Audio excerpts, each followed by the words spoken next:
Hey there, it's Derek from Pacific Coast Auto, and we're looking here at a Toyota Prius 2004, bought from the auction here in Japan and going to be exported to Canada. And so this is a right-hand drive one. 2004 makes it legal for Canadian import, and Japan has tons and tons of these Priuses, or Prii, or Priusi. I don't know how to pronounce it. I don't think anybody does. And so prices for these tend to be very inexpensive here in Japan. Conditions tend to be good. This one is very close to ideal conditions for a 15-year-old vehicle. Smells nice inside, low mileage at only 68,000 kilometers. And yeah, overall I'm pretty happy with this one. Here's the auction inspection sheet. I'm going to come back to that in just a second. But the 1.5 liter gasoline engine with also an electric motor.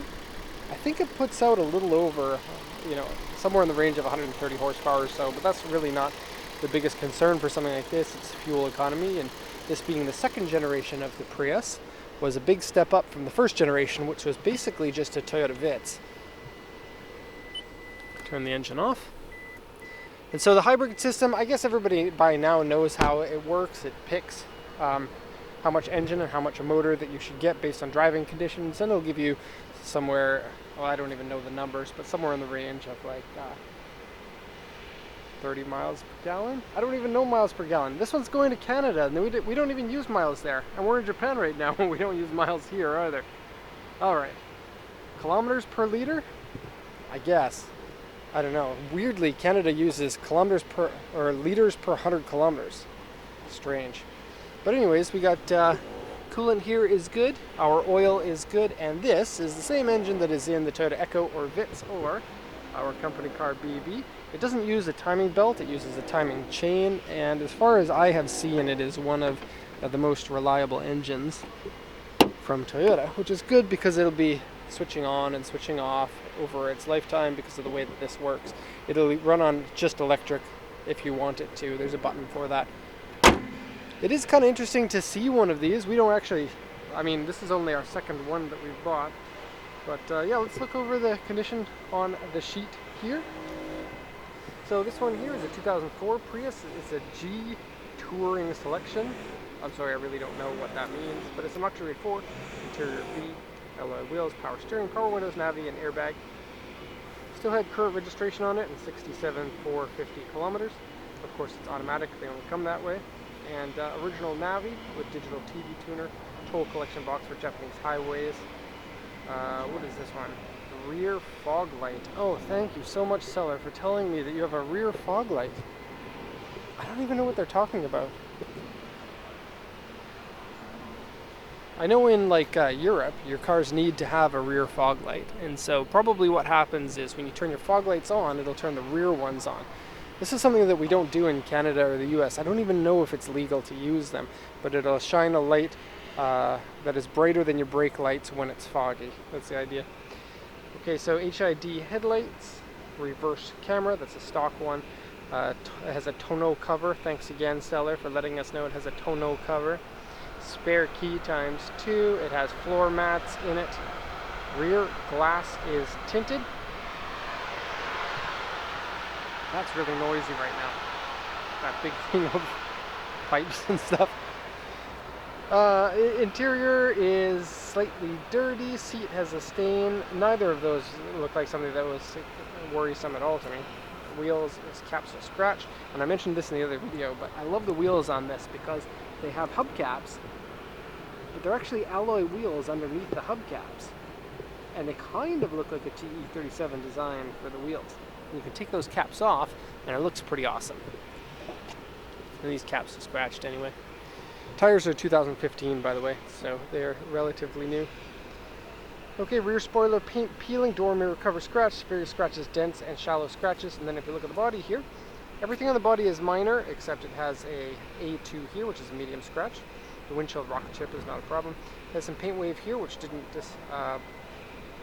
bother me at all, and an AU2 here and here, which is a medium scratch and dent. So let me show you those, and then I will do the once around of it. So there's the A2 there, and it is underneath, so if you look at it there, you can't see it. It's not that apparent. And you can see the corner sensor is missing there too, which is a little bit weird. And I'll quickly go to these ones too. Usually I'll do the walk around before. So here, again, can't really see it when you're at regular height. It is something that you want to put some new paint on, otherwise it's going to rust. And one here, which is more visible, but again, it's right at the bottom. It's not like that scratch is right in the middle of the door near the handle where you're going to see it. And then the paint peeling on the rear spoiler is right here. And so that's going to need to be repainted. Now otherwise, the paint condition is exquisite. As you can see, nice and glossy and beautiful. You know what's funny, here in Japan, the Prius is kind of known as a tuner car. It's become a thing to modify these with lowered suspension and big wheels and body kits and all of that. And I'm not really sure what it is about these cars that have made people desire tuning them, other than maybe the fact that like it's kind of tongue-in-cheek making fun of the tuning culture, having a car that is known as a fuel efficient car. I mean, that's the whole purpose of this vehicle, is to be fuel efficient, and then to make it look like a race car is kind of like, haha, we're making fun of the system, we're beating the man.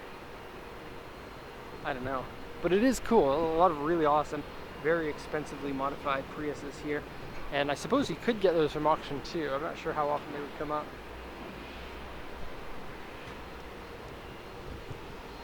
Okay, these look like aftermarket taillights, I believe. I may be wrong about that.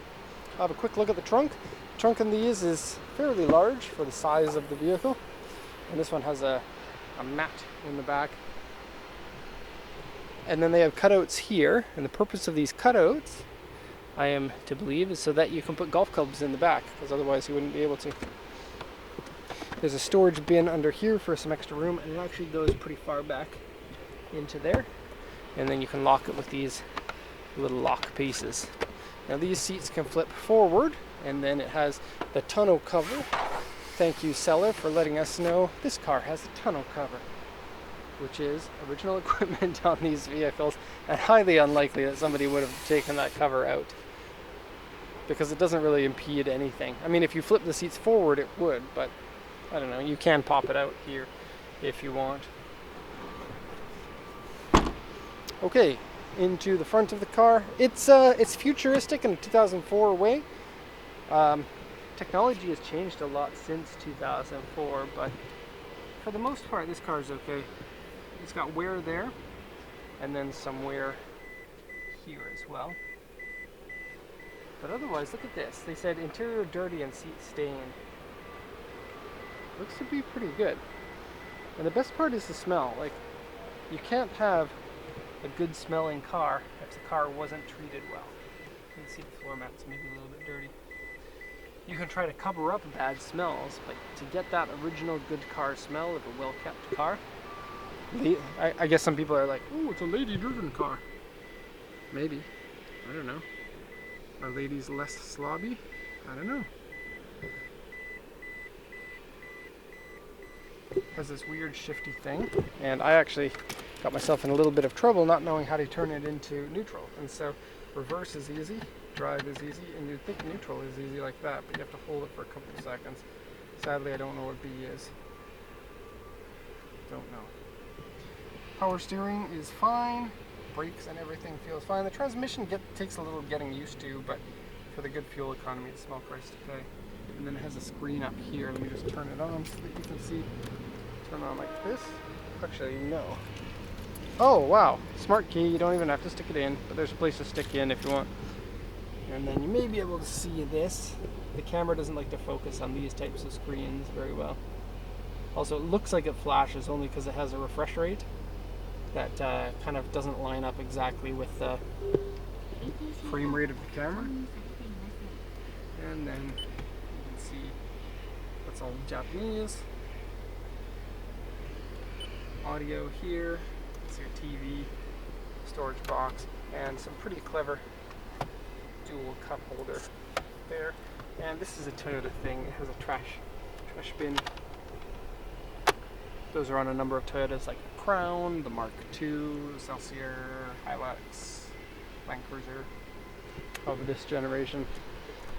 Turn that off. And quick look at the back seats, because for some people this is going to be important. Tons of leg room. That used to be not possible in a Japanese car. But they've really learned how to, at this point in the early 2000s, get a lot of great interior space compared to the compact exterior, which is something that American manufacturers still kind of struggle with. That guy is definitely not running me over. That's one of the problems with shooting at the port here. Anyways, there you have it. Toyota Prius. Something you don't often see on this channel, but something that you can import to Canada if you're into it. And I just had a vacation in Canada and drove a right-hand drive the entire time and had no issues other than the fact that moving from Japan to Canada, I accidentally drove on the wrong side of the street a couple of times at first. But I didn't have any issues at all driving right-hand drive, and so to each their own about that, but for me it wasn't an issue. Okay, so there you have it. If you have any questions, let me know. Otherwise, thank you so much, and have a nice day.